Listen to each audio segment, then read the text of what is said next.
क्यों किया था भगवान शिव ने माता सती का त्याग। नमस्कार, यूएनएन धर्म ज्ञान में आपका स्वागत है। हम सभी यह जानते हैं कि पार्वती जी भगवान शिव की दूसरी धर्मपत्नी थी।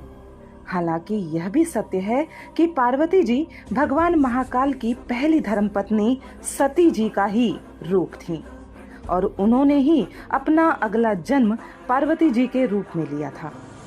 ऐसा कहा जाता है कि सती जी ने अपने पिता दक्ष प्रजापति के यज्ञ में अपना और अपने पति शिव जी का अपमान होते देख वहीं बीच सभा में बैठकर अग्नि में अपने शरीर का आत्मदाह कर दिया था। लेकिन क्या आपको पता है कि इस घटना की जिम्मेदार भी स्वयं सती जी ही थी? तो आइए बताते हैं आपको इस कथा के बारे में।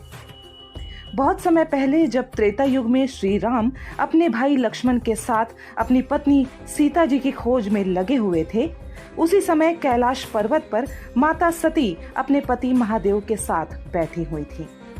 उस समय उनके मन में एक सवाल आया कि श्री राम जो स्वयं भगवान विष्णु के अवतार हैं, वे इस तरह एक स्त्री वियोग में वन में मारे मारे क्यों फिर रहे हैं। यदि वे चाहें तो अवश्य ही रावण की लंका का पता लगाकर तुरंत उसे मार सकते हैं।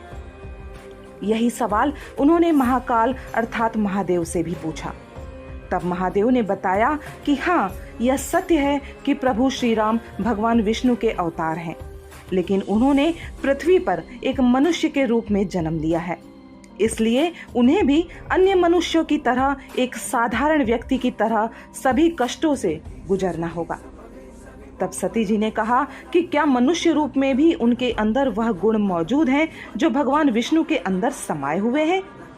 तब महादेव ने उनकी शंका का समाधान करते हुए कहा कि हाँ, एक मनुष्य होते हुए भी श्री राम उन सभी गुणों से परिपूर्ण हैं जो स्वयं श्री हरि के अंदर मौजूद हैं। माता सती ने इस पर संदेह प्रकट करते हुए कहा कि मुझे तो यह संभव नहीं लगता, क्योंकि यदि उनके अंदर यह कलाएं होती तो वे आज माता सीता की तलाश में वन वन में भटक नहीं रहे होते। अपनी शंका का समाधान करने के लिए भगवान शिव के मना करने के बावजूद माता सती ने श्री राम की परीक्षा लेने का निर्णय किया और एक दिन देवी सीता के रूप धारण कर रास्ते पर बैठ गईं। जब श्री राम की नजर उन पर पड़ी तब श्री राम ने उन्हें तुरंत पहचान लिया।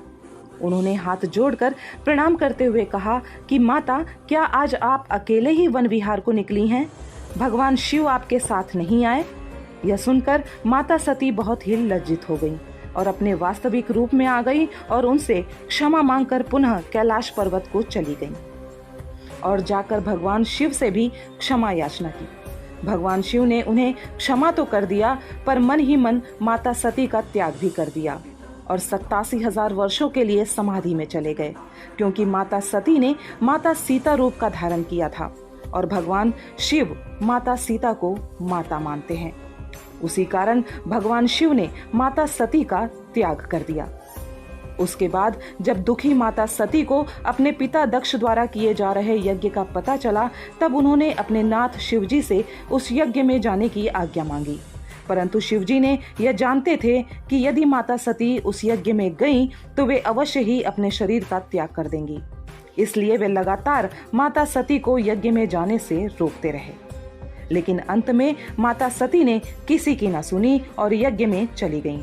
इसके उपरांत यज्ञ में अपने और अपने प्रभु शिवजी के बारे में गलत बातें सुनकर उन्होंने वहीं पर आत्मदाह कर लिया।